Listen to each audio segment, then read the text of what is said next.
Isang mapagpalang gabi po mga kapatid. Purihin ang Panginoon sapagkat ngayon pong unang Miyerkules ng gabi ng September ay tayo po ay magkakasama.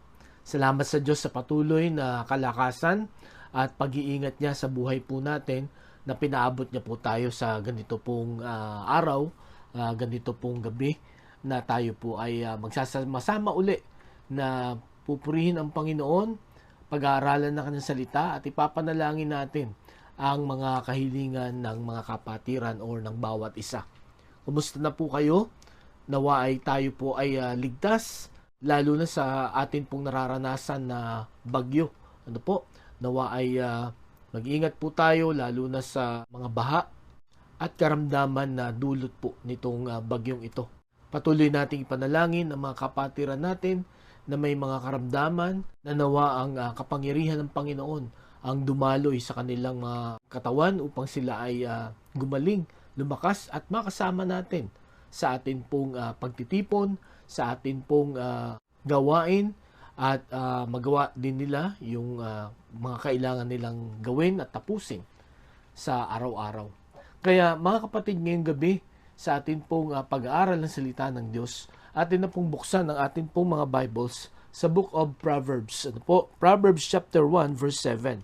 Proverbs 1 verse 7. Ang sabi po dito, "The fear of the Lord is the beginning of knowledge, but fools despise wisdom and discipline." Pagpalain po ng Panginoon ang pagkabasa ng kanyang salita, tayo po'y manalangin. Panginoon, salamat po sapagkat sa kabila ng maulan, malakas ang hangin at may bagyo sa labas, ay pwede naming ganapin ang amin pong pagtitipon, pagpupuri, pag-aaral at pananalangin sa bawat isa sa amin pong mga tahanan. Salamat sa technology, salamat sa mga paraan na ito na kung saan ay pwede naming gawin para matuloy, maganap namin ang utos mo sa amin na pagtitipon. Panginoon, sa pag-aaral namin ng inyong salita, tulungan mo kami na maintindihan ito.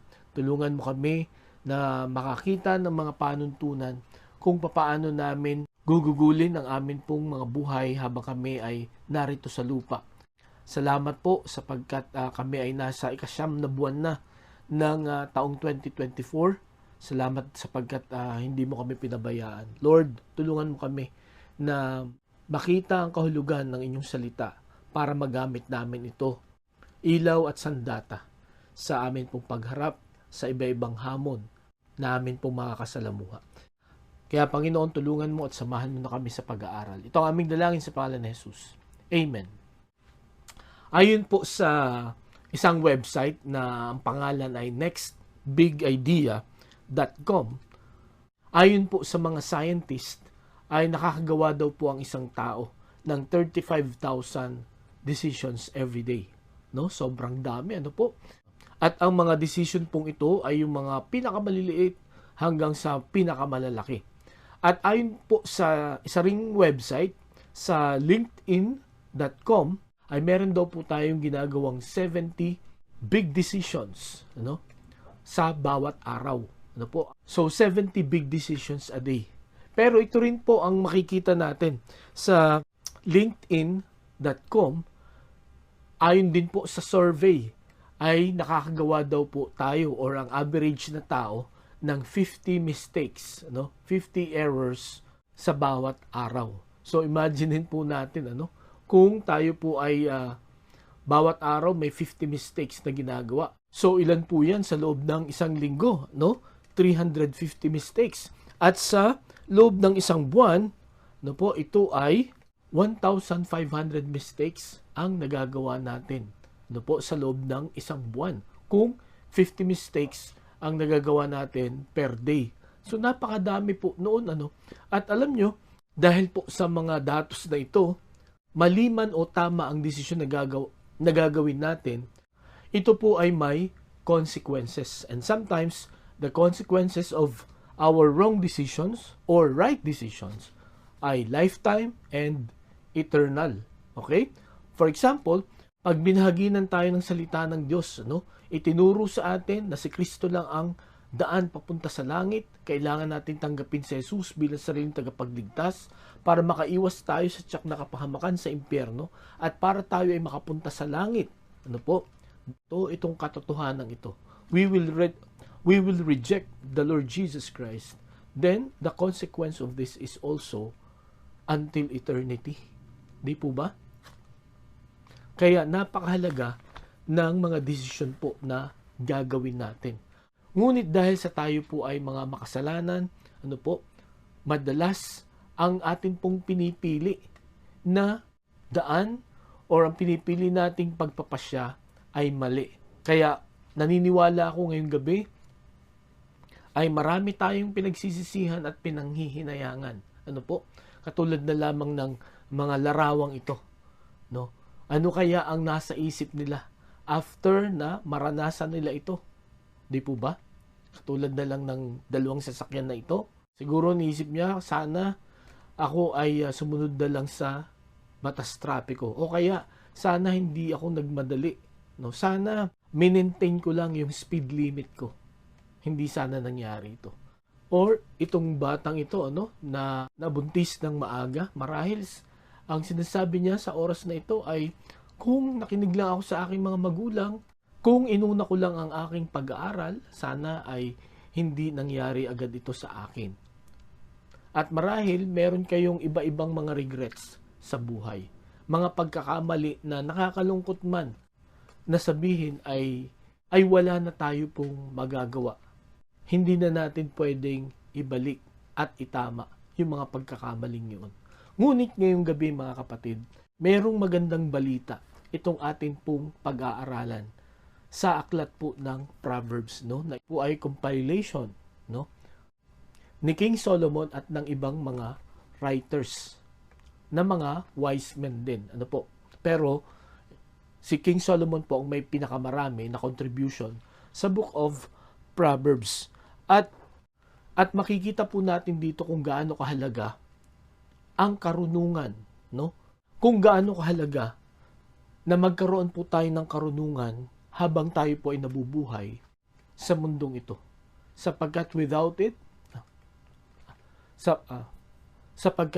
wisdom, tayo po ay magkakamali, tayo po ay mapapahamak. Kaya ngayong gabi mga kapatid, pinamagatan ko po ang ating mensahe, be wise to avoid mistakes. Be wise to avoid mistakes. Maging marunong po tayo para maiwasan natin ang pagkakamali. Ngayong gabi, kung hindi man natin ma-eliminate totally ang pagkakamali, ay atin pong mabawasan ito. At kung pag-aaralan nga po natin ang Book of Proverbs, dito po sa verse 1 pa lang ng chapter 1 ay pinapakita kung sino nga po ang author nito at ang nag-compile nito. Pero gaya nga nasabi ko po sa inyo kanina, hindi lahat po na nakasulat dito ay si King Solomon, anak ni King David, ang nagsulat po nito. At ang akin pong panalangin kung bakit natin ito pag-aaralan ay makakita po tayo ng mga principles sa buhay, na pwede nating gamitin, pwede nating alalahanin at pwede nating ipanalangin, na atin pong maalala at magawa para maiwasan nga po natin ang maraming pagkakamali. At kung sakaling may mali tayong ginagawa sa oras na ito, ay maitama natin ito sa kapangyarihan, at liwanag ng salita ng Diyos na dito nga natin makikita sa aklat ng Proverbs or ng Kawikaan. Kaya mga kapatid, ngayong gabi, kung isa ka sa maraming pagkakamaling ginawa o maraming pinagsisisihan, napakahalaga na matutunan natin kung paano ba magiging marunong. Dito po sa ating talata na pag-aaralan, makikita po natin dito, ayon po sa mga Bible scholars, ito po daw ang pinaka-main theme ng Book of Proverbs, na sabi dito, the fear of the Lord is the beginning of knowledge, but fools despise wisdom and discipline. Sa Proverbs chapter 9 verse 10, nakalagay din po doon na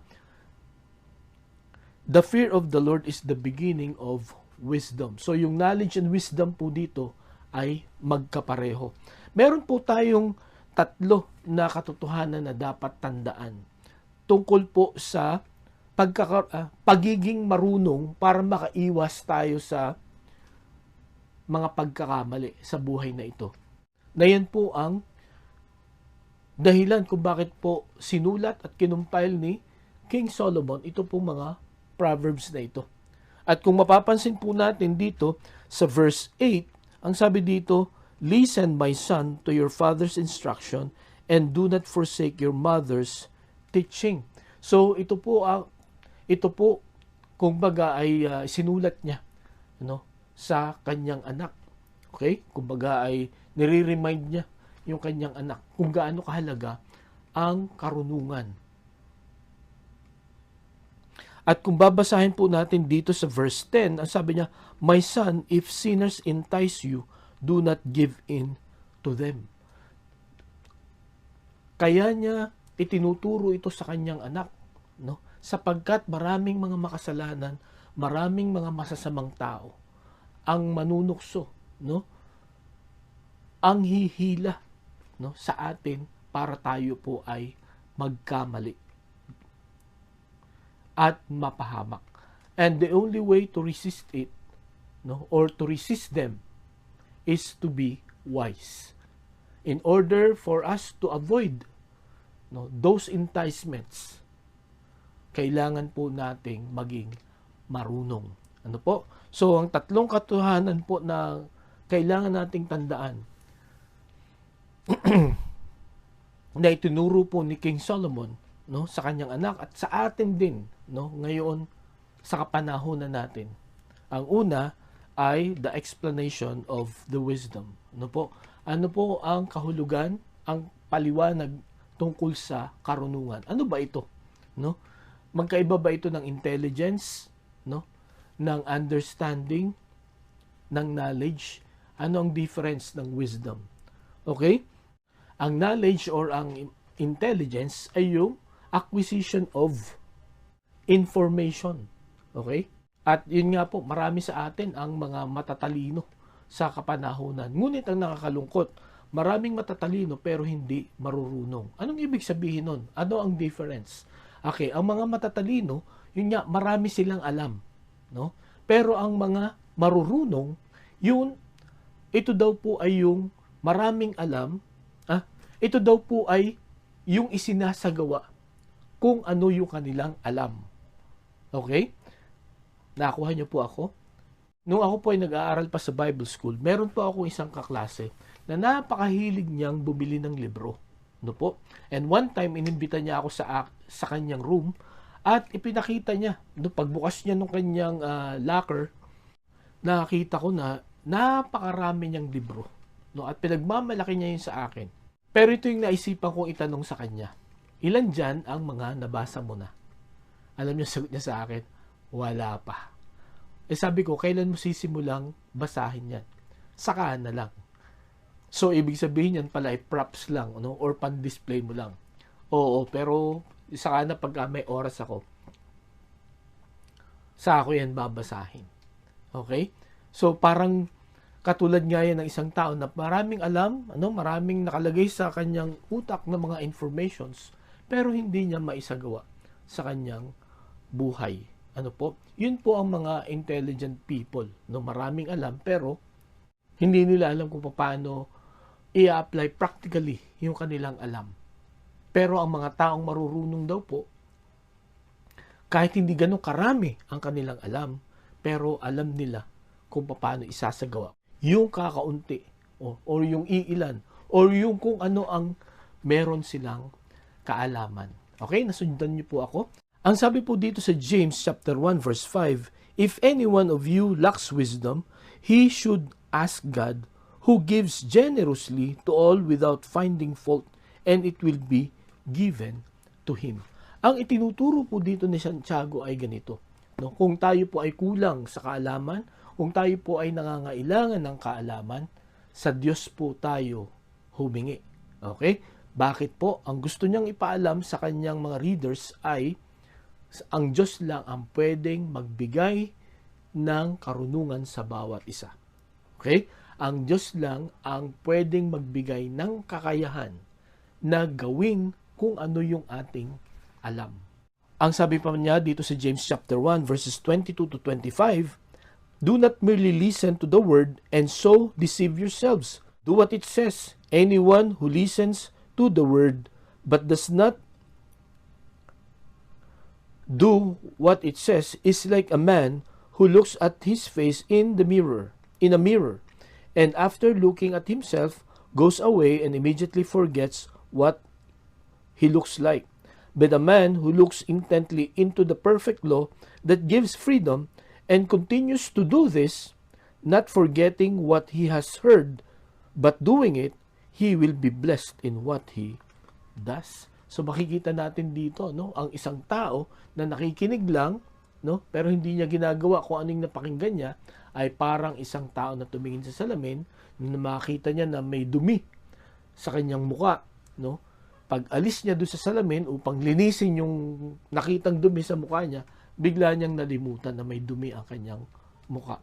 Ang punto dito ni James ay parang ang isang tao na nakita niya na may dumi siya pero hindi niya nililinis ito, ay may problema sa pag-iisip. Di po ba? At ang sabi pa niya dito, ngunit ang isang tao na pinag-aaralan niya ng maigi ang salita ng Diyos at ito'y kanyang ginagawa, no? Ang sabi niya, lahat ng kanyang gagawin ay pagpapalain. So yun po ang definition, no, ng wisdom, no? The will of God, no?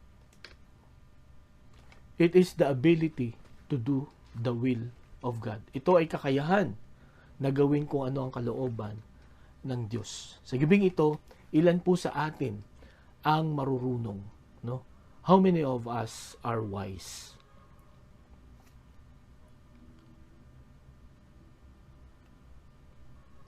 Kung atin pong matagpuan ang atin pong mga sarili na hindi marurunong, ito nga po ang sabi ni James sa chapter 1 verse 5, you ask the Lord for wisdom. At ang sabi niya, He will give it to you.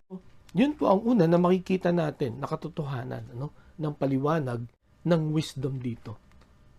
So hindi mo na kailangan magpakadalubhasa, no, para matawag na wise, no? Hindi mo na kailangan kumuha ng masteral or ng PhD, no? At hindi mo kailangan ma-insecure, no, sa mga taong nagkaroon ng ganong achievements. Hindi ko naman po sinasabi na masamang mag-masteral or mag-PhD o kaya ay magtapos ng pag-aaral. Pero hindi po garantiya ang mga achievements na yon, no, para maging marunong ang isang tao. Sapagkat kung titingnan po natin sa Biblia, ang taong mga marurunong ay yung mga tao na ginagawa ang kalooban ng Diyos. Yung mga matatalinong tao, hindi lamang sa bansa natin, kundi sa iba ring mga bansa. Ngunit ang nakakalungkot, no, marami sa mga matatalinong taong iyon ay hindi naniniwala sa Diyos. Di po ba? Hindi naniniwala sa salita ng Diyos. Hindi sila sumusunod sa salita ng Diyos. Sila po ay matatalinong tao lang, pero hindi sila marurunong. Sapagkat ayon po sa atin pong nakita, no po, na paliwanag tungkol sa marurunong ng mga tao, ito yung may kakayahan na gawin ang kalooban ng Diyos. At dito po sa James chapter 1 verse 5, magkakaroon lang tayo ng karunungan kung hihingi tayo sa Panginoon. So ang ibig sabihin, yung kakayahang gawin ang kalooban ng Diyos, ang Diyos din ang magbibigay sa atin. Sapagkat sa ganang atin lang, hindi talaga natin magagawa ang mga bagay na yon. Okay po, so nawa naintindihan po natin, no, yung paliwanag, yung explanation ng wisdom na itinuturo ni King Solomon sa bahaging ito ng salita ng Diyos. Kaya sa gabing ito, mga kapatid, no, sa mga desisyon na atin pong gagawin, no, siguraduhin po natin na humingi po tayo ng karunungan sa atin pong Panginoon bago po tayo magpasya. Ano po? Sapagkat kung gagawin natin kung anong kalooban ng Diyos, ano po, hindi ibig sabihin dadali no? O magiging easy, kundi gagabayan tayo ng Panginoon, lalo na sa mga mahihirap na bahagi, no po, ng pagtupad natin sa atin pong desisyon. Okay? Para hindi po tayo magkamali o para makaiwas tayo sa maraming pagkakamali, we need to be wise. Okay? Yan po ang sabi po ni King Solomon. Ang pangalawa na gusto ko pong makita natin ay hindi lamang yung explanation, but the acquisition of wisdom. Paano ka magkakaroon ng karunungan? Okay? Kanina, sa James chapter 1, verse 5, tumawag ka, no, humingi ka sa Panginoon, ipanalangin mo. Ngunit, nagbigay si King Solomon dito ng mas detalye na paraan para magkaroon po tayo ng karunungan. Ang sabi niya dito sa verse 7, the fear of the Lord, okay, is the beginning of knowledge. Sa chapter 9 verse 10 is the beginning of wisdom. So, ang tangi na dapat mong gawin is to fear the Lord. Again, ang tanong, ano bang ibig sabihin ng fear of the Lord? No? Madalas natin yung nababasa sa Biblia, the fear of the Lord. So, ano ba ang ibig sabihin nun? Kung titingnan po natin sa Hebrew language, ito pong word na fear dito ay may tatlong kahulugan. Okay? Ang una, makikita po natin sa Deuteronomy chapter 1 verse 29. Ang sabi dito, then I said to you, do not be terrified, do not be afraid of them. So, yung word po na terrified, no? Or yung nanginginig, no? Nanginginig sa takot, no? Na-experience nyo na ba yung ganong takot? Yung nanginginig ka, hindi mo makontrol yung sarili, no? Sa takot. Yun po ang isang ibig sabihin ng fear dito. Ang pangalawa ay makikita natin sa 1 Kings chapter 3 verse 28. When all Israel heard the verdict the king had given, they held the king in awe, because they saw that he had wisdom from God to administer justice. So pansinin niyo yung word na they held the king in awe, no? Kumbaga namangha sila, no, sa karunungan ng haring ito, no? Yung talagang parang ang galing, no? Parang surrendered ka sa katalinuhan niya. Wala ka nang pwedeng idagdag, no? At ikaw ay satisfied, no, sa kanyang judgment. Yun ang pangalawang kahulugan ng fear of the Lord dito, yung mangha ka, yung wala ka nang pwedeng idagdag, yung ikaw ay believe, no, sa kanyang sinabi. Hindi mo kayang salungatin, no, or wala kang reklamo, no, sa kanyang ginawa. Okay? So yun po ang pangalawang kahulugan. Ang pangatlong kahulugan po ay makikita natin sa Leviticus chapter 19 verse 3. Sabi dito, each of you must respect his mother and father, and you must observe my Sabbaths. I am the Lord your God. So yung word po na respect, no, o respeto, parang pagrespeto natin sa ating mga magulang. Okay? So yun po ang pangatlong kahulugan ng fear dito. So in summary, ang ibig sabihin po ng fear of the Lord dito ay reverential submission to His will, no? Reverential submission to His will. Ito po ang sabi ng mga Bible experts, no? Ito daw po ay matindi, no, na paggalang at pagpapasakop sa kalooban ng Diyos. Okay? Kumbaga, natatakot ka na suwayin siya at nagagala ka na sundin siya. Okay? Yun po ang ibig sabihin ng reverential submission to His will. Mga kapatid, ngayon pong gabi, meron po ba tayong ganung pakiramdam? Do we have the fear of the Lord? No? Meron po ba tayong, ito nga, tinatawag na reverential submission to His will? Yung natatakot ka na suwayin siya at ikaw ay natutuwa, nagagalak ka, no? Nasundin siya. At pag umabot po tayo sa ganitong punto ng buhay natin, no, na talaga excited tayo lagi, no, na malaman kung ano ang kalooban ng Panginoon sa atin, at excited tayo, determined tayo na sundin ito, at hanggat maaari ayaw nating lumihis, no, sa kaliwa o sa kanan. Ayaw nating magkamali, no, sa pagsunod sa Panginoon. That means atin na pong nararanasan ang fear of the Lord. At ang sabi dito, When you experience the fear of the Lord, no, that is the beginning of wisdom. Doon ka magsisimula na magkaroon ng karunungan. Bakit po? Sapagkat sa atin pong paggalang, no, pagnanais na sundin ng Panginoon, aalamin natin kung anong kalooban niya, di po ba? Pag-aaralan natin ang kanyang salita.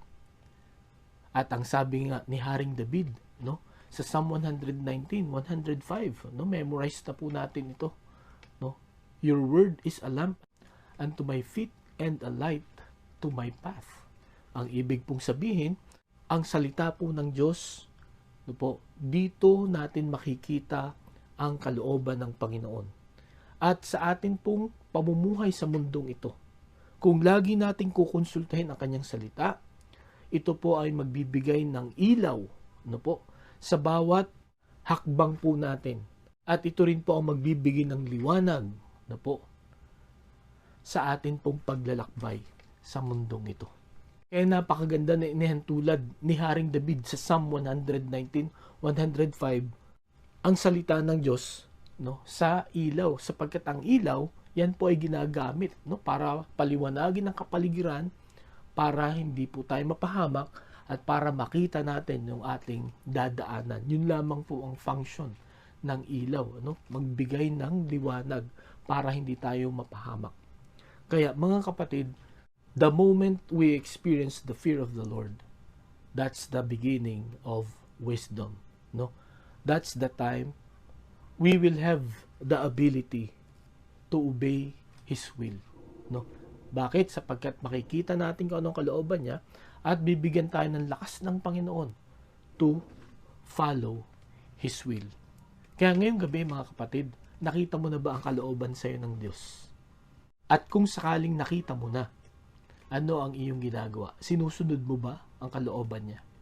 Ang dapat nating ipanalangin ngayong gabi ay ma-develop sa atin ang fear of the Lord, no? Ang pagkatakot sa ating Panginoon, para tayo po ay magkaroon ng karunungan. Wala nang ibang paraan para po tayo ay magkaroon ng karunungan. Ang kailangan lang po natin, ipanalangin natin sa Panginoon na tulungan niya tayo na makita ang kalooban ng Diyos sa atin pong pag-aaral ng kanyang salita.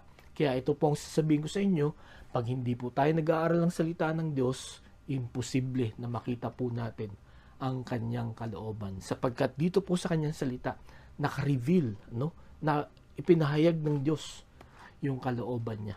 Kaya ang encouragement ko po sa bawat isa, let's keep on studying the Word of God. Sapagkat sa pamagitan nun, no, madi-develop yung fear of God, at pagka nangyari po yun mga kapatid, we will be wise, no, sa biyaya ng Panginoon. So yun po ang pangalawa na makikita natin ngayon pong gabi, na katotohanan buhat po dito sa tinuturo ni Haring Solomon, no?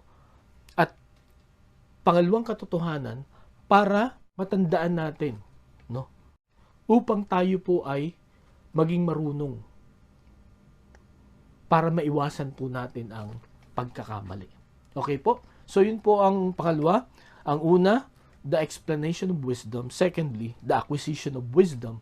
And thirdly, the expression, no, or the application of wisdom. Paano mo may apply ito sa buhay mo, no? Kung ikaw ay may fear of the Lord, na ang magiging resulta nito ay ikaw magiging wise, no? Ano po ang klase ng buhay na magkakaroon po tayo? Okay? Ang una, makikita po natin sa Proverbs chapter 8 verse 13. To fear the Lord is to hate evil. I hate pride and arrogance, evil behavior and perverse speech. When you fear the Lord, no, you will be wise, di po ba? And when you are wise, ang sabi dito, you will hate evil. You will hate evil, you will hate pride and arrogance, evil behavior and perverse speech. Okay? Hindi ka na matutuwa na gumawa ng kasalanan, no? Iiwasan mo na siya. Okay? Hindi mo na siya hahayaan na kontrolin ka. Okay? Itong mga kasalanan ito. Kumbaga, magkakaroon ka ng lakas, no, to avoid them. Kaya mga kapatid, kung may mga kasalanan po tayo na hindi natin maiwasan, no? May mga kasalanan tayo na hindi natin mapagtagumpayan. Let's ask for wisdom, no? At papaano 'yon? We need to fear the Lord. Sapagkat by fearing the Lord, dun lang po natin maigi-give up ang mga bagay na ito. Maigi-give up ang mga kasalanan ito. Kaya yun po ang una na makikita natin, no? Maiiwasan natin, matatanggal natin itong mga kasalanan ito sa buhay natin. Pangalawa, sabi sa 10:27 ng Proverbs, the fear of the Lord adds length to life, but the years of the wicked are cut short. Napakaganda po nito, no? The fear of the Lord adds length to life, no? Papahabain nito ang atin pong buhay. At kung pag-iisipan po natin, totoo po ito. Kasi pagka tayo po ay natatakot sa Panginoon, bibigyan niya tayo ng karunungan, ipapakita niya yung mali at tama. Okay? At bibigyan niya tayo ng lakas to always choose what is right, what is godly, what is pleasing to God, what is His will. Sapagkat yung kalooban niya, every time na pipili tayo, iiiwas niya tayo sa kapahamakan. Nakuha niyo po ako? Yun po ang gustong sabihin dito ni King Solomon sa mga tao na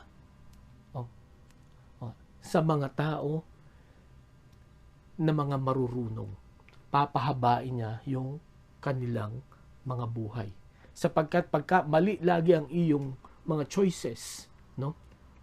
Sa pagkain, sa mga pinupuntahan, sa mga kaibigan, no, na iyong pinipili. Pagka mali ang iyong mga napili, no, ay mapapahama ka, madadali ang iyong buhay. Di po ba? So, yun po ang pangalawa na makikita natin, no, na mangyayari sa atin, no, when we are wise. Hahaba ang ating pong buhay. Ibig sabihin, tatama yung ating mga choices, no. May iwasan natin yung mga mali na mga choices na magpapahamak sa atin. Ang pangatlo, ang sabi po sa Proverbs 22 verse 4, humility and the fear of the Lord bring wealth and honor and life. Okay? So, ang sabi dito, humility and the fear of the Lord bring wealth and honor and life. So, maganda ang maidudulot po nito sa bawat isa sa atin. Kung gusto mong maparangalan ka, no? Kung gusto mo na umunlad ang iyong buhay at maging maayos ang iyong buhay, no? Kailangan nating magpakumbaba at kailangan nating magkaroon ng takot sa Diyos. Mga kapatid, dito po ay ilan lamang, no, sa mga pakinabang when we apply wisdom in our lives. Okay? Marami pa pong nakasulat dito sa Book of Proverbs, pero ito po ay ilan sa mga mahalaga na magiging blessing, no? Na magiging blessing sa atin when we fear the Lord, no? When we become wise in this life. Mga kapatid, ngayong gabi, tatlo ang nakita nating katotohanan na dapat wag nating kalimutan. For us to be wise, no? And avoid mistakes. Makita natin yung explanation, no, ng wisdom. Makita po natin, it is the ability to do the will of God. At nakita natin doon, no, na ang Diyos lang ang makapagbigay sa atin ng wisdom and ability to do it. Okay? And then, nakita natin yung pangalawa, the acquisition of wisdom is through fearing the Lord. Ipanalangin po natin, mga kapatid, na ma-develop po sa atin yan. And by fearing the Lord, no, ang ibig sabihin nun, we will submit, no, to His will. Kung ano ang kalooban niya, yun ang ating susundin. And then, ang panghuli, makita po natin yung application ng wisdom. No? Makakaiwas tayo sa mga kasalanan, no? Hahaba ang ating pong buhay, mapaparangalan tayo, uunlad ang ating pong buhay. Hindi lang hahaba ang buhay natin, kundi uunlad pa ito if we are wise. Kaya ngayong gabi, mga kapatid, ito po ang challenge, ang encouragement sa bawat isa. Let us be wise for us to avoid mistakes. Napakahirap na mabuhay sa panghihinayang at pagsisisi sa maraming mga mali na atin pong ginawa. Ngunit salamat sa Diyos sapagkat binigyan niya tayo ng paraan para maitama, para makapagsimula muli sa buhay na ito.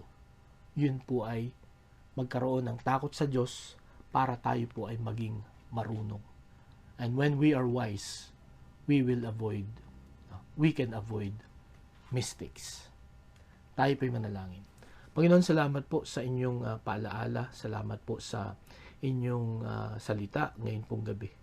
Lord, patawarin mo kami kung madalas ay yung sarili lang naming karunungan ang aming sinusunod at hindi namin at sinusuway namin yung inyo po Panginoong salita, yung inyong kalooban. Sa gabing ito, tulungan mo kami na magkaroon ng takot sa inyo. Sapagkat sa pamagitan nun, magkakaroon po Panginoon kami ng karunungan sa buhay na ito. Marami kaming maiiwasan at mapapagtagumpayan na pagkakamali sa buhay namin. Kaya Lord, nawa ang salita mo ay nagbigay ng liwanag sa amin pong mga daan sa gabing ito. Ito ang aming dalangin sa pangalan ni Jesus. Amen. Maraming salamat po sa inyong pakinig. Pagpalain po tayo ng Panginoon. Mag-ingat po tayo, lalo na sa bagyo na atin pong nararanasan. At magandang gabi po sa bawat isa.